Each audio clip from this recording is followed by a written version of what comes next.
Hello friends, welcome to life long learning. तो friends, हम discuss कर रहे थे डिस्ट्रिक्ट कांगड़ा की हिस्ट्री को।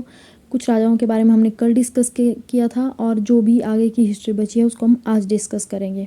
आई होप आपको वीडियो पसंद आई होगी और आगे भी वीडियो पसंद आएगी। अगर वीडियो पसंद आए तो लाइक करें, शेयर करें और चैनल को सब्सक्राइब करें। चलिए स्टार्ट करते हैं आज की क्लास को। सबसे पहले हम बात करेंगे राजा संसार चंद के बारे में। तो राजा संसार चंद के पिता का नाम था टेकचंद। ठीक है, टेकचंद। और संसार चंद का जन्म कहाँ पे होता है? तो ये होता है बीजापुर के किले में। ठीक है, और इस टाइम पे जो जस्सा सिंह कन्हैया होता है, ये कांगड़ा से कर वसूल करता था। ठीक है, 1781 में संसार चंद हेल्प लेता है जस्सा सिंह कन्हैया की। ठीक है, कांगड़ा किले पर अधिकार करने के लिए। ठीक है, और इस टाइम पे कांगड़ा किले का मुगल किलेदार कौन होता है? सैफ अली खान। ठीक है, ये करीना कपूर का हस्बैंड सैफ अली खान तो नहीं है। ठीक है, ये उस टाइम का मुगल किलेदार था। ठीक है, नवाब सैफ अली खान। ठीक है, और युद्ध होता है, लड़ाई होती है इनके बीच में। ठीक है, और जो सैफ अली खान होता है इसकी मृत्यु हो जाती है। ठीक है, जो सैफ अली खान का बेटा था जीवन खान। ठीक है, तो जो जीवन खान होता है ये कन्हैया के साथ मिल जाता है। ठीक है, दोनों आपस में संधि कर लेते हैं और जो कन्हैया होता है ये खुद कांगड़ा के किले पर अधिकार कर लेता है अप टू 1786, मतलब 1786 तक ये अधिकार करके रखता है। ठीक है, अब इसके बाद 1787 में संसार चंद कांगड़ा किले पर अधिकार कर लेता है। ठीक है, और 1796 में संसार चंद बिलासपुर पर आक्रमण करता है और जो झांझरिया धार पर छातीपुर किले का निर्माण करता है, और इसके बारे में हमने डिस्कस किया था बिलासपुर हिस्ट्री में। ठीक है, तो यहाँ पर हम डिटेल में डिस्कस नहीं करेंगे। नेक्स्ट बात करेंगे 1803 में। तो 1803 में ये होशियारपुर पर आक्रमण करता है बट सिखों से हार जाता है और इसकी लाइफ की इसकी फर्स्ट हार होती है। ठीक है सॉरी 1804। तो 1804 में जो बिलासपुर का राजा होता है महान चंद उस टाइम, ठीक है, ये बुलाता है अमर सिंह थापा को। किसके विरुद्ध? संसार चंद के विरुद्ध।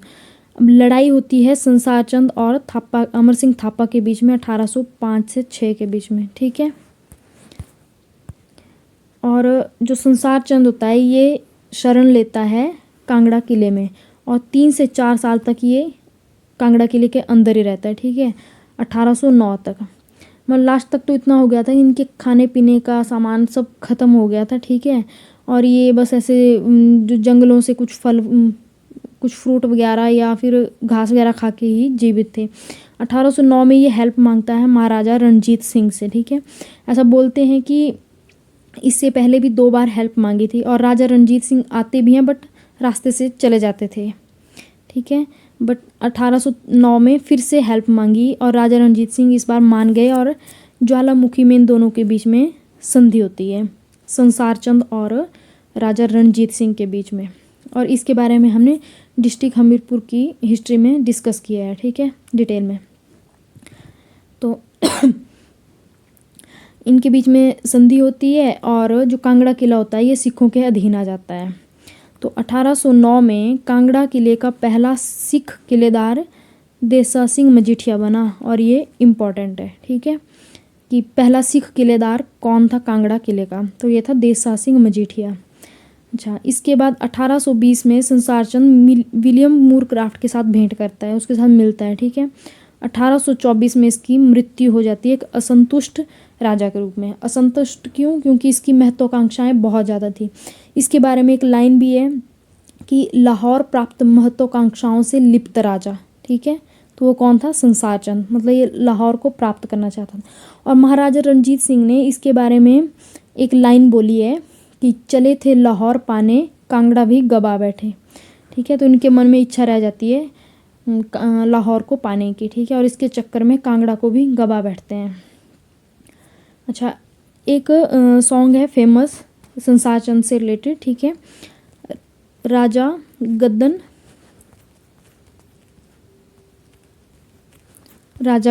गीत। ठीक है, तो इसमें जो गद्दन होती है वो कौन होती है? गद्दन का नाम होता है नोखू।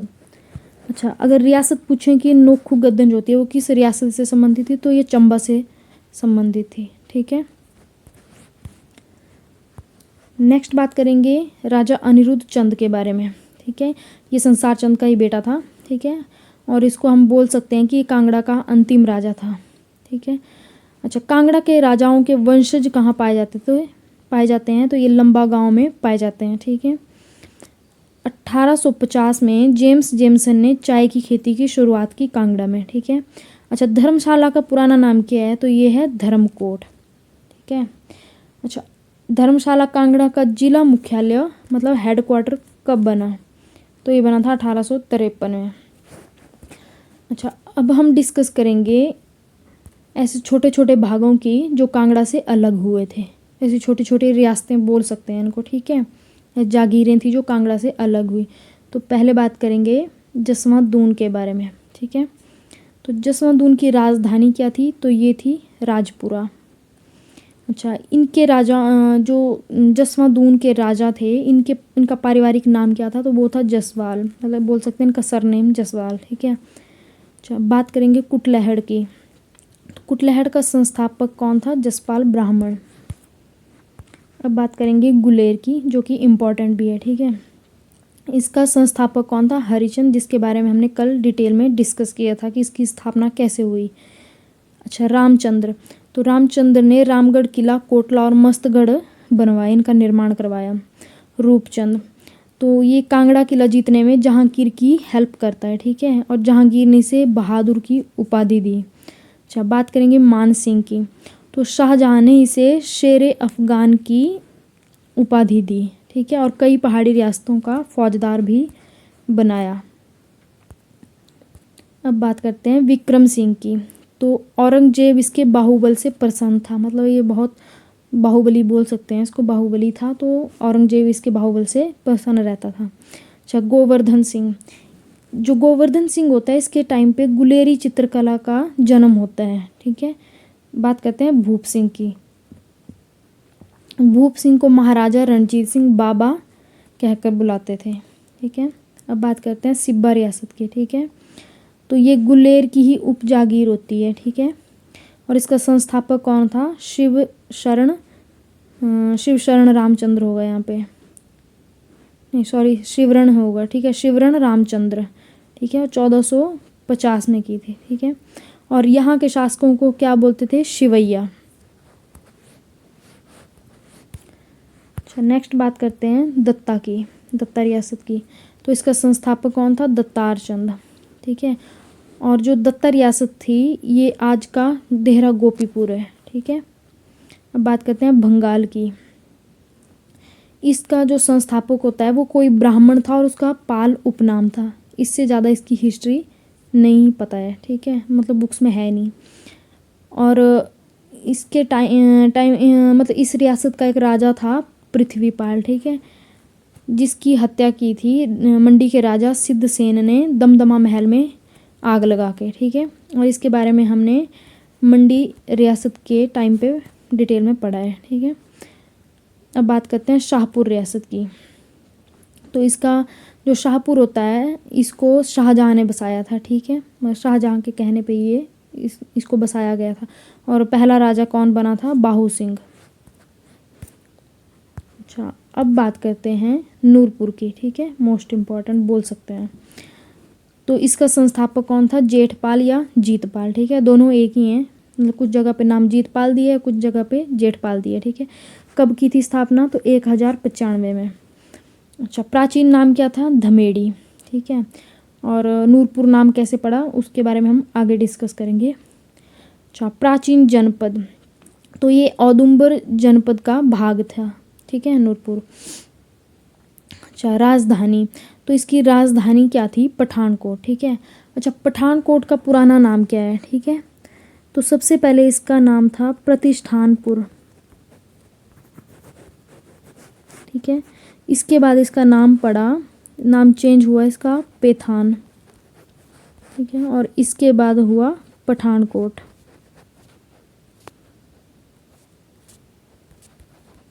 ठीक है, तो अब अगर एग्ज़ाम में आ ही जाए ऐसा कि पठानकोट का पुराना नाम क्या था, तो प्रतिष्ठानपुर या पैठान, इन दोनों में से कोई एक आएगा, ठीक है। तो सबसे पहले प्रतिष्ठानपुर था, उसके बाद पैठान हुआ, उसके बाद पठानकोट हुआ, ठीक है। अच्छा, अब आगे बात करते हैं नागपाल के बारे में। जो नागपाल होता है ये प्रसिद्ध नागणी मंदिर है कांगड़ा में, ठीक है, उसका निर्माण करवाया था नागपाल ने, ठीक है। और इसके टाइम पे तैमूर लंग का आक्रमण हुआ था, ठीक है। अच्छा, अब बात करते हैं भक्तमल की।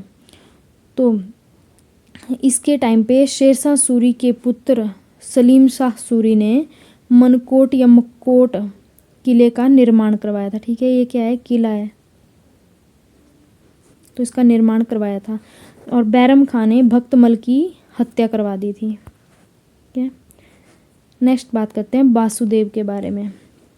तो 1580 में वासुदेव ने पठानकोट की जगह धमेड़ी को राजधानी बनाया, ठीक है। वैसे राजधानी अभी तक पठानकोट थी, ठीक है। अब इसने राजधानी को चेंज किया, पठानकोट की जगह धमेड़ी को बनाया, ठीक है। अब बात करते हैं कैलाशपाल की। इसने रंग की पुल का निर्माण करवाया। सूरजमल, तो ये जहांगीर की सहायता करने जाता है, कांगड़ा किले पर अधिकार करने के लिए 2 बार जाता है, ठीक है। इसके बारे में भी हमने कल की क्लास में डिस्कस किया हुआ है डिटेल में, ठीक है। बट ये विद्रोह भी करता है और बाद में भाग जाता है चंबा, ठीक है, चंबा के जंगलों में, और वहीं पर इसकी मृत्यु भी हो जाती है, ठीक है। इसके बाद है जगत सिंह। ये नूरपुर का सबसे शक्तिशाली राजा था और लास्ट में इसने हेल्प की थी जहांगीर की कांगड़ा किला जीतने में, ठीक है। और ये जीत भी गए थे उस टाइम पे। और 1623 में जब जहांगीर आता है कांगड़ा में, ठीक है, तो वो नूरपुर जा रहा होता है, तो नूरजहाँ जो होती है उसको बहुत ज़्यादा पसंद आता है ये नूरपुर, ठीक है, धमेड़ी जो होती है, ठीक है। तो जो जगत सिंह होता है वो इनको प्रसन्न करने के लिए धमेड़ी का नाम परिवर्तित कर देता है और नूरपुर रख देता है, ठीक है। अच्छा, और 1623 में शाहजहाँ का विद्रोह करता है, शाहजहाँ विद्रोह करता है औरंगजेब का, ठीक है। अच्छा, 1640 में जगत सिंह जो होता है वो शाहजहाँ का विद्रोह करता है, ठीक है।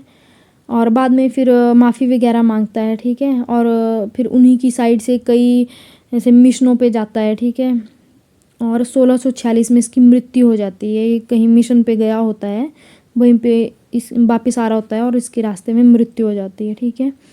उसके बाद बात करेंगे वीर सिंह की। तो ये सिखों की अधीनता को स्वीकार नहीं करता है और लास्ट तक लड़ता रहता है, ठीक है, सिखों के अगेंस्ट। चाहे राम सिंह पठानिया, ये राजा तो नहीं होता है बट धमेड़ी का या नूरपुर का, बट वहाँ का वजीर होता है, ठीक है। और ये अंग्रेज़ों के विरुद्ध लड़ता है 1848 से 49 में, ठीक है। बट लास्ट में इसको सिंगापुर भेज दिया जाता है। तो फ्रेंड्स, ये थी कांगड़ा डिस्ट्रिक्ट की हिस्ट्री जो हमने कंप्लीट कर ली है, और कल हम करेंगे क्वेश्चंस। आई होप आपको वीडियो पसंद आई होगी। अगर वीडियो पसंद आए तो लाइक करें, शेयर करें और चैनल को सब्सक्राइब करें। Thanks for watching.